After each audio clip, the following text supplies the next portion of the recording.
नीचे बाप और बेटे की एक गहरी भावनात्मक हिंदी कहानी सुना रहा हूं। दर्द, संघर्ष, प्यार, गलतफहमियां और अंत में आत्मबोध से भरी हुई। कहानी लंबी है, ध्यान से पढ़िए, दिल तक जाएगी। शीर्षक: खामोश हाथ।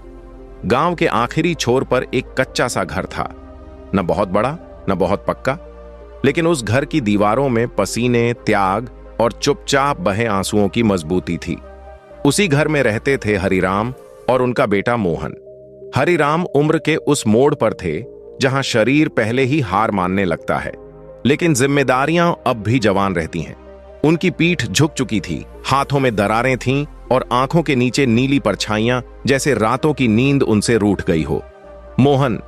मोहन जवान था, सपनों से भरा, सवालों से भरा और कभी कभी शिकायतों से भी। एक मां की कमी और पिता की चुप्पी। मोहन जब 10 साल का था तब उसकी मां इस दुनिया से चली गई थी। एक साधारण बुखार, दवाइयों की कमी और गरीबी की लाचारी। बस कहानी वहीं खत्म हो गई। उस दिन के बाद हरिराम ज्यादा नहीं बोले, न रोए, न चिल्लाए, न किसी से कुछ कहा, बस चुप हो गए। मोहन अक्सर सोचता, पिताजी को फर्क ही नहीं पड़ा क्या? लेकिन सच यह था कि हरिराम की चुप्पी में तूफान छुपा था। वह रात को खेत से लौटकर मां की साड़ी को हाथ लगाकर देर तक बैठते और सुबह ऐसे उठते जैसे कुछ हुआ ही ना हो। एक पिता, 2 जिम्मेदारियां। हरिराम दिन में किसान थे और रात को मजदूर। दिन में दूसरों के खेत में काम, रात को ईंट भट्ठे पर बोझ ढोना। मोहन कई बार देखता, पिताजी थके हुए हैं, सांस ठीक से नहीं ले पा रहे, फिर भी मुस्कुरा देते। पढ़ ले बेटा, मुझे देखकर मत रुक जाना। मोहन पढ़ता तो था, लेकिन भीतर कहीं एक टीस थी।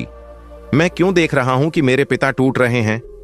3 पहला टकराव मोहन जब 16 का हुआ तो उसके सवाल तेज हो गए। पिताजी, आप हमेशा मेरे लिए ही क्यों जीते हो? आपकी अपनी जिंदगी नहीं है क्या? हरिराम ने चुपचाप रोटी तोड़ी, सब्जी में डुबोई और कहा, मेरी जिंदगी तू ही है। मोहन को गुस्सा आ गया। यह जवाब नहीं है। हरिराम ने कुछ नहीं कहा। वह जानते थे, कुछ सवालों के जवाब शब्दों में नहीं होते। 4 शहर जाने का सपना। मोहन शहर जाना चाहता था, बड़ा आदमी बनना चाहता था। गांव, गरीबी, खेत सब पीछे छोड़ना चाहता था। पिताजी, मैं यहां नहीं रुक सकता। हरिराम ने सिर झुकाया। जा बेटा, अगर उड़ सकता है तो उड़। उस रात हरिराम ने अपने पुराने बक्से से मां के कंगन निकाले। उन्हें बेचकर मोहन के लिए किराया और पहले महीने का खर्च दिया। मोहन ने देखा, लेकिन समझा नहीं। 5 दूरी शहर ने मोहन को बदल दिया। नए दोस्त, नए कपड़े, नए सपने। फोन कम होते गए। हाँ पिताजी, ठीक हूं, अभी व्यस्त हूं। हरिराम हर रविवार फोन का इंतजार करते, घड़ी देखते, दरवाजे की ओर देखते, जैसे आवाज वहीं से आएगी। टूटता शरीर। एक दिन खेत में काम करते हुए हरिराम गिर पड़े, सीना पकड़ लिया, सांस उखड़ने लगी।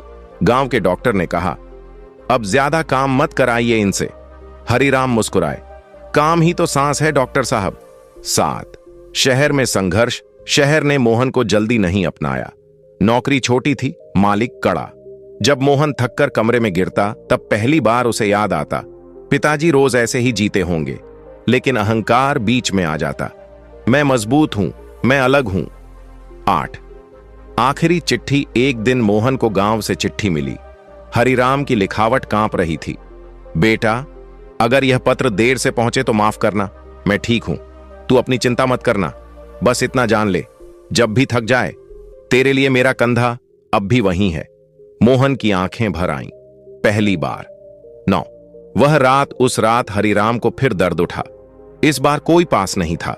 उन्होंने दीवार से टेक लगाई, बेटे की तस्वीर देखी और धीरे से कहा, मोहन, खुश रहना। 10 लौटना। सुबह फोन आया, पड़ोसी की आवाज थी। मोहन का फोन हाथ से गिर गया। गांव पहुंचा तो घर वैसा ही था, बस दरवाजा ज्यादा खामोश था। 11 एहसास। हरिराम के हाथ ठंडे थे, वही हाथ जिन्होंने कभी मोहन को चलना सिखाया था। मोहन फूट फूट कर रोया। पिताजी, आपने कभी कुछ मांगा ही नहीं। पड़ोसी बोले, मांगते कैसे, उनका बेटा तो सपना था। 12 अंत नहीं, शुरुआत। मोहन शहर लौट गया, लेकिन बदला हुआ।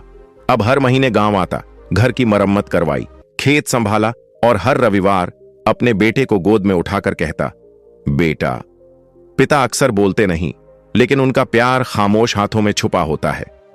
संदेश ग्रेटर देन पिता की खामोशी को कमजोरी मत समझना, उसमें पूरी उम्र की ताकत छुपी होती है। अगर ये कहानी आप लोगों को जरा से भी अच्छी लगी हो तो बोधि इंस्पिरेशन चैनल को सब्सक्राइब करें।